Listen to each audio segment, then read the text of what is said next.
Familiar ka ba sa eksenang to sa halos bawat kanto ng mga bayan at syudad sa Pinas? Isang lumang hardware store na parang laging walang tao.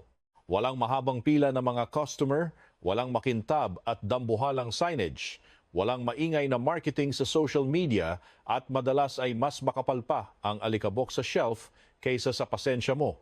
Pero kung susuriin mo, ang may-ari ng tila patay na negosyong ito ay madalas na nakatira sa mansion, nagmamaneho ng mamahaling SUV at kayang pag-aralin ang mga anak sa mga universidad na hindi mo man lang ma-afford. Paano nga ba naging mas matatag at mas mapera ang isang negosyong mukhang hindi kumikita, walang ganap at parang kinalimutan na ng panahon kaysa sa mga trending at maiingay na business ngayon? Ito ang pangunahing tanong na sasagutin natin bilang mga feeling macroeconomist.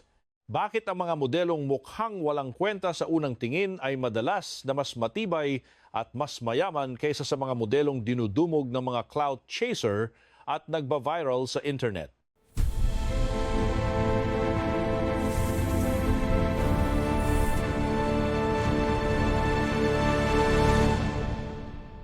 Napaka-importanting konsepto nito para sa ating mga Pinoy dahil nabubuhay tayo sa paligid kung saan ang mga sari-sari store, hardware, vulcanizing shop, water refilling station, rice dealer at junk shop ay tinitingnan nating hamak lang, pero sa totoo lang sila ang tunay na backbone at pundasyon ng ating lokal na ekonomiya.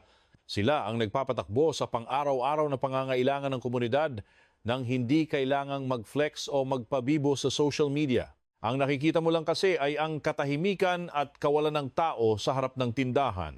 Pero ang hindi mo nakikita ay ang napakatibay at malalim na istruktura ng kita na nakabaon sa ilalim nito. Sa mundo ng macrofinance, ang panlabas na anyo ay madalas na scam.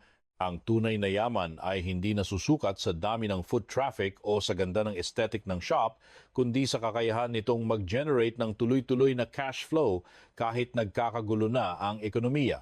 Kaya naman sa episode na ito ng Dunong Mundo, hihimayin natin ang anatomy ng isang hardware store mula sa pananaw ng ekonomiya. Bubuksan natin ang mga mekanismo kung bakit ang mga negosyong ito ay patuloy na yumayaman ng tahimik habang ikaw ay nagtataka. Mula sa inventaryo, ugali ng mamimili, hanggang sa real estate strategy, tuklasin natin ang mga financial lessons na makukuha sa mga mukhang boring pero bilyonaryong negosyo sa mismong barangay nyo. Simulan natin sa unang malaking point. Karamihan sa atin ay hinuhusgahan ang kalusugan ng isang negosyo gamit ang mga maling senyales na nakikita ng ating mga mata. Kapag ang isang lugar ay maraming tao, maliwanag ang mga ilaw, maganda ang design, nagba-viral sa social media, at Instagrammable, automatic nating iniisip na successful at malakas ang negosyo. Ito ang tinatawag nating visual bias, na madalas ay malayong-malayo sa realidad ng mga numero. Sa kabilang banda, pag ang tindahan ay luma na, kakaunti ang walk-in customer at puno ng alikabok ang mga paninda, agad nating iniisip na nalulugi na ito at malapit nang magsara. Pero sa usapang ekonomiya at pera, ang buhay ng isang negosyo ay hindi nakasalalay sa kaabalahang nakikita ng mata. Ang tunay na basehan ay nasa profit margins, bilis ng ikot ng puhunan, fixed costs at kalidad ng mga kliyente. Kailangan nating isaksak sa bagong-bagong utak ng mga Pinoy viewers sa ekonomiyang puro sakto lang ang kinikita. Yung mga negosyong nagtatagal ay yung mga hindi aesthetic o pang-Instagram.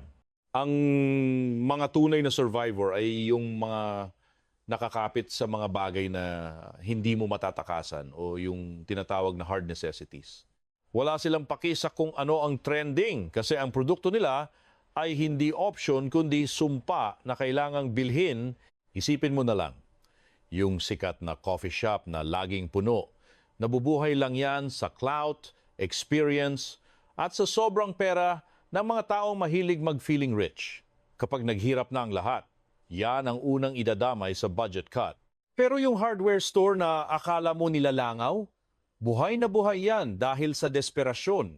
Hindi ka bibili doon dahil bet mo, kundi dahil kailangan mong ayusin ang wasak mong bahay bago ka pa malunod. Dahil dito, ang mga hardware store ay hindi kailangang magmakaawa para sa customer. Hindi nila kailangang bayaran ang mga feeling famous na influencer o gumawa ng mga cringe na commercial. Ang pwesto nila at ang pagiging tambakan ng gamit ang tanging marketing nila. Sa mundo ng negosyo, kapag ang gastos mo sa forma ay mababa at ang benta mo ay laging hanap, congrats, mayroon kang modelong kayang tawanan ang kahit anong krisis o pagbagsak ng ekonomiya. Ngayon, heto ang sampal ng katotohanan. Ang mga hardware store ay hindi sumasali sa pa-contest na paramihan ng benta para masaya. Ang laro nila ay hindi mo pwedeng hindi ako puntahan kapag minalas ka. Ito yung tinatawag sa macroeconomics na inelastic demand para sa mga hindi nakikinig sa school. Ang kape, damit, kolorete at milk tea ay mga luho na pwedeng itulog kapag butas ang bulsa. Pero ang mga gamit sa hardware, ibang usapan ang usapang survival. Kapag sumabog ang tubo mo sa kusina, nabali ang doorknob, tumulo ang bubong dahil sa bagyong parang end of the world, nag-short circuit ang kuryente, kinulang ang semento sa pader, hindi kasya ang tornilyo, o sumuko ang balbula, hindi mo yan pwedeng i-scene zone. Walang matinong tao ang magsasabing, next month ko na lang aayusin yung tumutulong bubong kapag may budget na ako para sa aesthetic. Kailangan niya ng solusyon ngayon din, kahit masakit sa bulsa. Kung gagamitan natin ng utak ang sitwasyon dito sa Pilipinas, mas malinaw pa sa sikat ng araw kung bakit sila malakas. Sa bansang parang oven sa init, laging binibisita ng bagyo at mabilis maging swimming pool ang kalsada, ang mga bahay at kalsada ay mabilis mabulok. Ang mga walang katapusang paggawa at pagkukumpuni ay parang teleseryeng walang ending at ang ating repair economy ay tuloy-tuloy ang ikot habang ang iba ay nalulugi. Ang ganitong senaryo ang nagpapataba sa mga hardware store. Hindi sila umaasa sa bibili ako dahil gusto ko, kundi sa realidad na bibili ako dahil wala akong choice at napilitan lang ako. Sa usapang pera, ang negosyong nagbebenta ng mga bagay na napipilitang bilhin ng mga tao ay mas matibay pa sa relasyon nyo kumpara sa mga negosyong umaasa lang sa panandaliang saya ng mga taong mahilig mag-splurge. Kaya kahit abutin pa ng siyam-siyam na walang pumasok na customer, chill lang sila dahil isang benta lang ay bawi na agad ang overhead sa tindi ng presyo ng bawat item. Kapag may nakumbinsi silang bumili ng yero o tubo, ang presyo niyan ay katumbas na ng kape ng isang buong barangay sa mamahaling shop. Ganyan kalakas ang racket kapag ang binebenta mo ay solusyon sa mga problemang wala namang choice ang mga tao kundi ayusin. Dumako naman tayo sa paboritong topic ng mga feeling henyo sa macrofinance, ang inventory management. Sa ibang business, ang stock ay parang sumpa at sakit sa ulo. Kasi naman, ang mga produkto ay pwedeng mabulok, ma-expire, maluma sa uso, at maging basura na lang habang nakatambak. Pero sa modelo ng hardware store, ang inventaryo ay hindi pabigat. Sa totoo lang, ito ay isang store of value o taguan ng yaman para sa mga taong ayaw sa bangko. Silipin nyo ang mga tinda nila. Bundok-bundok na tornilyo, kalawanging tubo, bisagra, alambre, at kung ano-anong bakal na pang-construction. Ang mga ito ay hindi napapanis gaya ng ulam mong naiwan sa labas, hindi nalalaos gaya ng mga damit mong aesthetic kuno, at hindi nababawasan ang silbi kahit ilang dekada pang maging bahay ng gagamba sa estante. Ang pako ngayon ay pako pa rin pagkalipas ng 10 taon, hindi gaya ng feelings mong mabilis maging burrow. At heto pa, kapag nag-wild ang presyo ng raw materials sa world market, ang mga lumang stock nila ay nagsisilbing shield laban sa inflation. Kung nabili nila ang bakal at semento noong panahon pa ni Kopong-Kopong, pwede nila itong ibenta sa presyong pang-future. Para sa ating mga Pinoy na sanay na sa pabago-bagong presyo ng materyales dahil sa importasyon at sa lupaypay na halaga ng piso, ang diskarte na ito ay gold. Napakalinaw ng punto rito. Ang mga amo ng hardware ay hindi lang basta tindero. Sila ay mga collector ng assets na mas matatag pa sa cash mong unti-unting kinakain ng inflation sa bangko. Habang ang pera mo ay nagiging barya na lang, ang halaga ng bakal at tanso ay sumasabay sa agos ng taas ng bilihin. Kumbaga, ito ang ginto ng mga blue collar o ang investment ng mga taong marunong mag-adjust sa realidad. Kaya naman, ang pagiging malikabok ng mga paninda ay hindi sign na nalulugi sila, kundi sign ng pasensya ng kanilang kapital. Ang stock ng hardware ay parang time capsule ng pera. Hindi nila kailangang mag-hysterical at magpa-sale para lang maubos ang tinda. Chill lang silang maghihintay hanggang sa mangailangan ng kapitbahay at doon nila ibebenta sa presyong gusto nila. Isang napakatalinong paraan ng pag-iimbak ng yaman na hindi magigets ng mga taong hanggang surface level lang ang tingin. Mula rito, itaas natin ang level ng usapan. Ang malaking bahagi ng halaga ng isang hardware store ay hindi lang sa materyales, kundi sa pagliligtas sa mga customer mula sa sarili nilang mga maling desisyon. Dito na papasok ang tunay na economic analysis. Ang mga taong bumibili ng gamit pang construction ay hindi lang tumitingin sa itsura. Naghahanap sila ng kasiguruhan na hindi guguho ang bahay nila. Kadalasan, bili ng bili ang mga tao kahit wala naman silang kaalam-alam sa kung ano ba talaga ang kailangan nila. Isang maling sukat, maling thread ng tornilyo o maling materyales lang nganga na isang malaking aksaya sa oras at pagod at siguradong wasak ang munting DIY project mo sa bahay. Dito na papasok ang alamat na may-ari ng tindahan na mas kabisado pa ang mga paninda niya kaysa sa sarili niyang buhay. Sa totoo lang, hindi lang balbula o tornilyo ang binibenta ng hardware owner. Binibenta niya ang sureness at ang pagiging henyo sa komunidad. Relate na relate ang mga Pinoy dito sa mga barangay natin. Sino ba namang gagamit ng mobile app para pumili ng pyesa? Bit-bit lang ang sirang gamit sabay kwento ng buong talambuhay sa may-ari ng tindahan para lang maayos ang problema. Pagkatapos ng ilang tanong na parang investigasyon sa Senado, ibibigay na sa kanila ang tamang solusyon. Ito ang tinatawag na informal knowledge economy, isang sosyal na term para sa diskarteng Pinoy na may totoong ambag sa ekonomiya. Hindi lang ito basta retail store.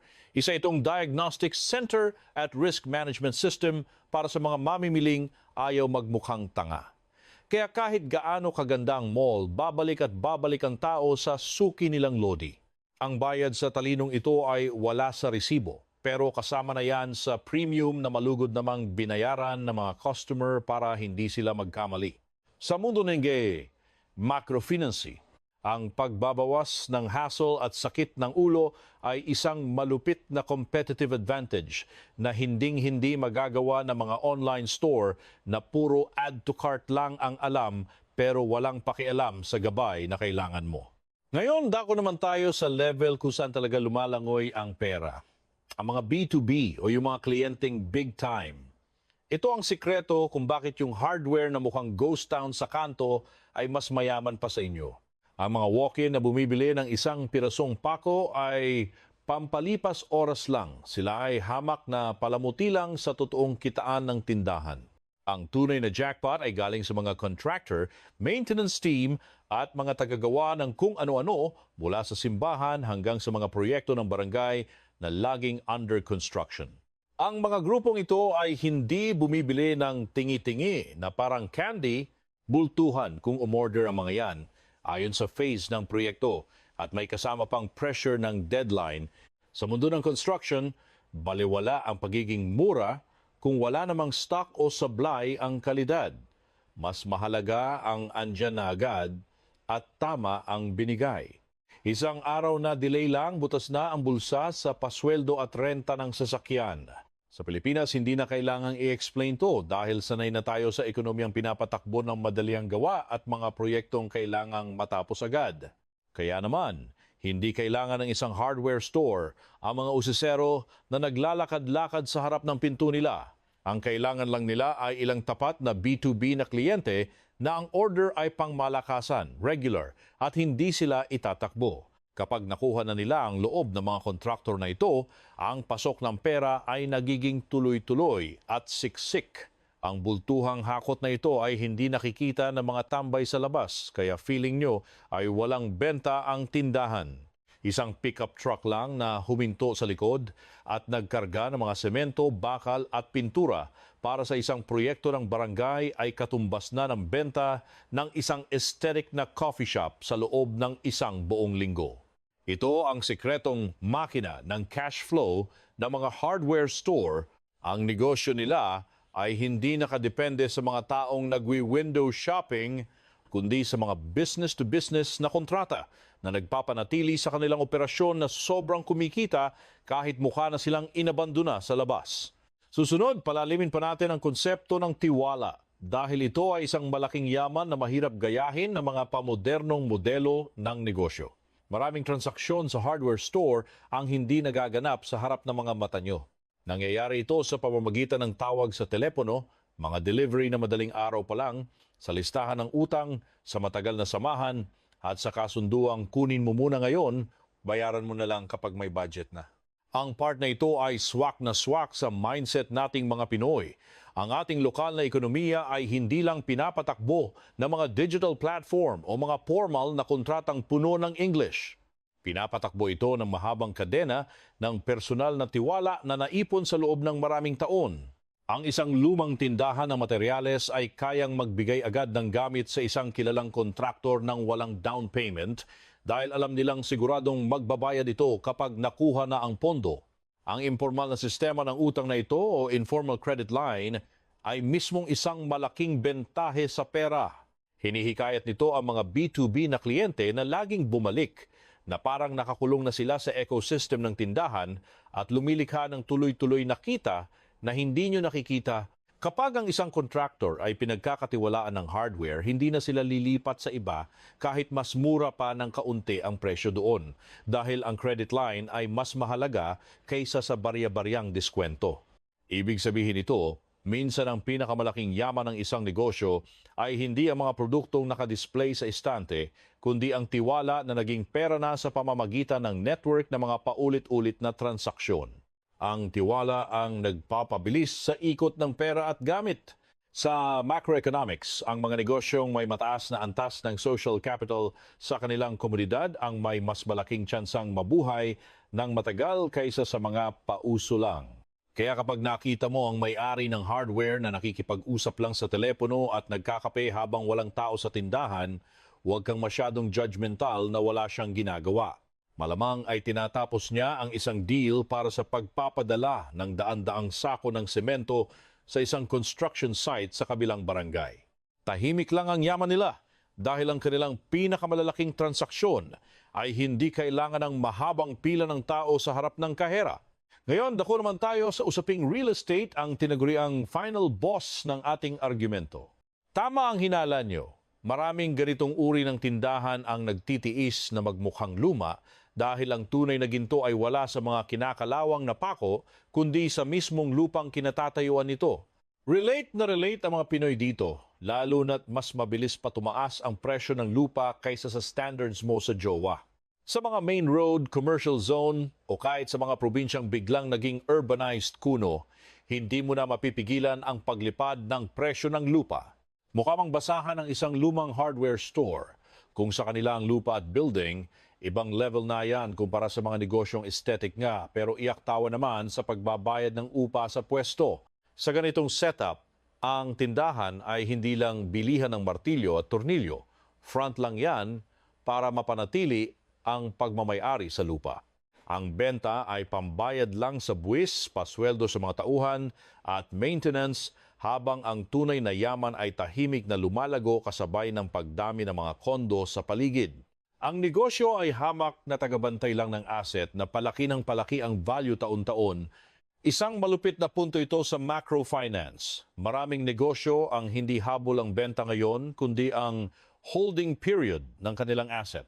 Habang ang ibang negosyante ay nagkukumahog mag-sale para lang may pambayad sa mahal na upa sa mall, ang may-ari ng hardware ay chill lang. Naghihintay lang siyang maging milyon-milyon ang halaga ng lupa niya nang hindi man lang pinagpapawisan. Kaya naman kahit mukhang inaagyo na ang tindahan, walang paki ang may-ari.